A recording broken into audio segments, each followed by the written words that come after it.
Hi everyone, welcome back. Thank you for being here. Welcome to Soulfish. If you're new to the channel, thank you so much. I hope what you hear resonates with you, and if so, please subscribe, join us, comment, like. I'm David. I'm a psychic empath, an intuitive, and I share the messages I receive from spirit and the flow of energy. This is really for empaths. This is for highly sensitive people.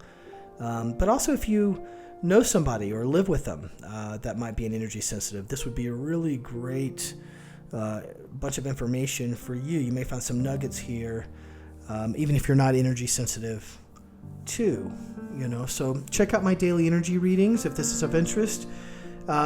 This is where I share with you how to work with each day's energy in a practical way. We're really about practical spirituality here, right? So let's get started. So let's talk about you being an empath. Let's talk about what does that really mean? We hear the term thrown around. It's even more labeled now than it's ever been. I remember in my search 10 years ago, nobody spoke about being an empath. It was very difficult to find any information at all.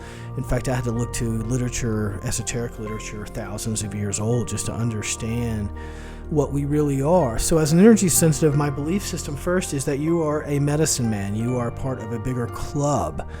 This is a special group of people that have been here, like a special type of people, I'm going to say, a special kind of like a genus pool of people that have been here for thousands of years in an attempt to shift collective consciousness, sometimes unknowingly, and most of the time once you get activated, once you become awakened, knowingly. So let's talk about how an empath is defined, or maybe let's talk about maybe what others are feeling. In other words, do you feel what others are feeling? Are you overstimulated when you're in groups of people?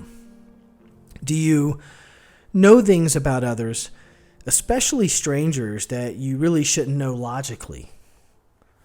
Do you experience sensations or pains in your body that come and go without physical cause? Now, I'm not sitting here check marking you. I'm just giving you some ideas of things to ask yourself to first determine if you are an empath. You can also be a highly sensitive person too, and an energy sensitive, which means these are just different kind of categories to help you bucket yourself, to help learn more. It's not supposed to define you. A lot of people sit in a particular title. I'm a Reiki master. I'm an empath. I'm a this. I'm a that. Whatever, man. Like, the approach here really is, how do you apply your gifts in a practical way? Do your hands and feet, here's something interesting, do your hands and feet become cold even though they feel clammy and sweaty like you're hot? On the same note, does your body temperature feel at odds with the weather? Do you feel cold when it's hot? Vice versa, that kind of thing. Now look, this doesn't mean because you have like this particular quote unquote symptom or something, it doesn't necessarily mean that, oh, hey, you're an empath or whatever. You could have some sort of, circulation problem. I don't know. That's not where I'm coming from. You have to look at it in a spiritual, energetic, feeling sense, what resonates with you, right? Here's something interesting. Do you attract animals and pets near you, particularly those that don't belong to you? Are there certain animals that appear to you frequently? Do you feel agitated in certain buildings, structures, or locations? Can you determine if a place feels good or bad? Do you experience a wide range of mood swings during the day, but you really can't account for it? Do you see auras, orbs, or other emanations that come and go? It's like they're there, but leave once you notice or focus your mind on them, right? It's like the corner of the eye, and then like once you recognize that there's actually something there, and you start to say, you start to try to focus your attention there, it's gone, right? Like shifts, right? Are things seemingly going well, but you're consistently battling yourself over feelings of impending doom or even apathy? So I want you to think through this a little bit. I want you to say, hey, if a lot of these things are kind of jihan with you, if you're feeling this, then you may be an empath.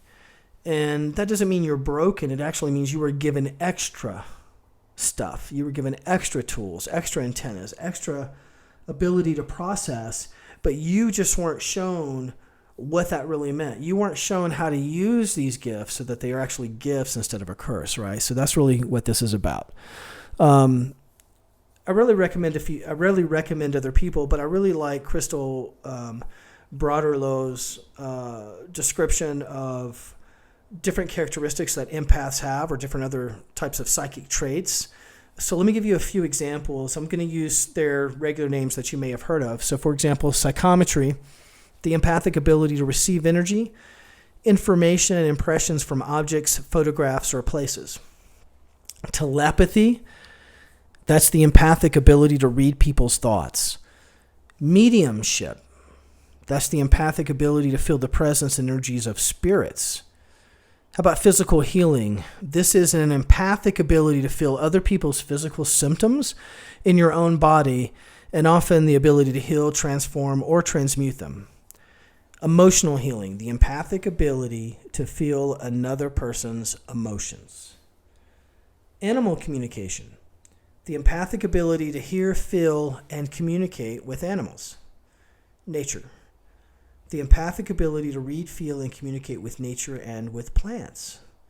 Geomancy, the empathic ability to read the energy of places and of the land. Geomancers can feel the energies of the earth, such as ley lines. They can also get headaches, pain, or anxiety before earthquakes or other disasters occur anywhere on the planet. So you can find this information on my website, which is mysoulfish.com, and asking yourself, am I an empath or what have you? I work with and train other empaths, other energy sensitives on how to actually use their gift and understand and learn to wield it. You were given this extra power, or the ability to connect in is really a better way to say it, a conduit. And very few of us have been trained. And that's a real shame, because many of us walk around feeling as if this downness, this kind of despair, this what are we here for feelings are really ours. And really it's a collective of all of this kind of energy that's around us. If you can actually peel away that onion and get to what's inside you, you'll learn that, man, this isn't really so bad. I'm actually a good person. I'm really not a bad person. I really don't, this vibe I've been carrying, this really isn't mine. It's just that I've been overflowing. I've been overwhelmed. And once you learn to be able to shed that, then all of a sudden it's like, you've been running around a mile, carrying around like 40 pounds of weight, right? And now all of a sudden, you're down to just like, 3.5 pounds, and it feels like almost you could sprint the whole time, because you're not carrying all of that. Now think about what you could do. Imagine what you've accomplished, not being fully there, not being fully present, wondering what's wrong, wondering, why am I feeling this way when, intellectually I know I shouldn't be feeling this way. All of these check boxes are marked, and everything should be peachy dory, but yet I hate it. It's not feeling right for me. And not everything is solved with a pill. So, it's not all chemical issues. I'm sorry. It's not an issue of that. Sometimes it's just about your ability to process energy and what you're feeling and recognizing it for what it is. It's so funny about this whole thing, about being an energy sensitive, is that you seek the separation. You seek kind of like this pouring out, right? You just want a little bit of peace instead of all of these feelings and emotions that you're having and are feeling, and you're feeling like, where is this coming from, right? And you think to yourself, I want to separate. I just need to be able to like unload this stuff, right? Too much. And the reality is our gifts are what connect us. Our gifts are what connect us to the divine, And because, as an energy sensitive, because you walk in two worlds, go back to you being more of a medicine man, a medicine whatever, that club of people. Imagine that that's really something special and unique. And it's felt like such a curse, but yet when you start to work with it, when you start to understand it, when you open up, when you do the thing that is, and antithetical to what you think you should do. It's like it's the opposite. It's like counterintuitive, to be open, to connect in. But the thing is, your freedom is in connecting in and within, not in unplugging. So, shielding. Shielding is a really terrible teaching. It's not based on science. It's not based on an understanding spiritually or energetically of how things really work and how they apply. It's a mental exercise over what is an energetic, spiritual enterprise. So, that's been taught to, I don't know how many people it was taught to me. I'm very frustrated by it because it set me back. It'll set you back. You cannot, given what you are, have enough dolphins spinning around you with your magic crystals. This is all mental, by the way, right? That's somehow going to shield you.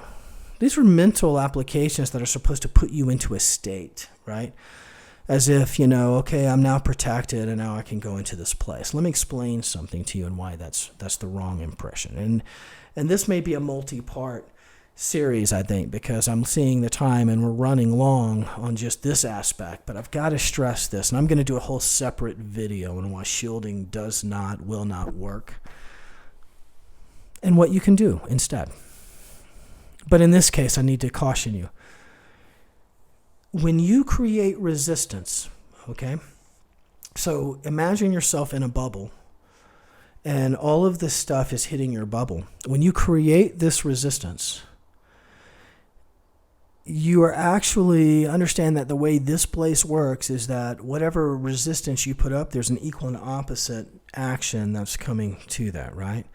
So I think Newton said that, right? That's one of the laws. And it's true. These are energetic laws. Newton was a alchemist before, then we took on these scientific quote-unquote principles of his that we were taught in school, which are really alchemical principles that were designed about energy, and then they applied them because they work in the matter world.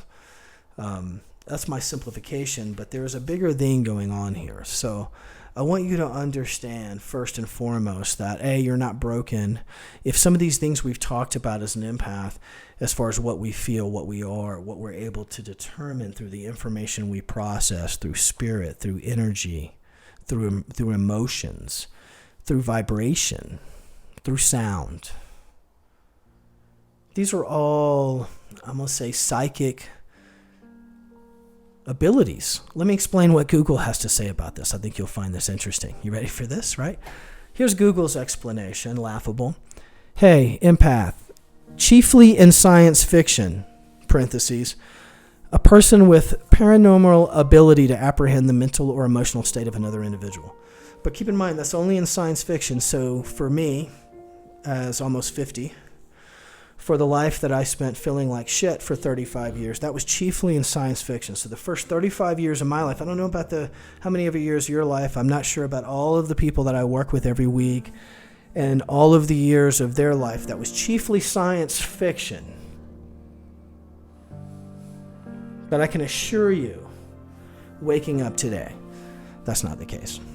So I wanted to share this part with you. This will be part one. I'm going to label it as such, and I will have other videos coming down the pike for you as it relates to being an empath and real teachings on how to use your gifts instead of you being limited by a limiting belief system and or non-belief system. I'm not sure. But you have a power. You were given this, and you need to learn to wield it and not be embarrassed by it. And yes, it's tough. So because you are this thing, that means that you will not be able to do these other things. But the things you can do far outweigh the things that you have to give up, the things that don't fit with what and who and where you're supposed to really be. Thank you for being here. Thank you for all the work you do on you. Thank you.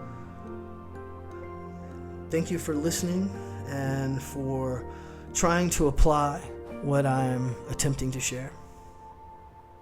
And until next time, much love.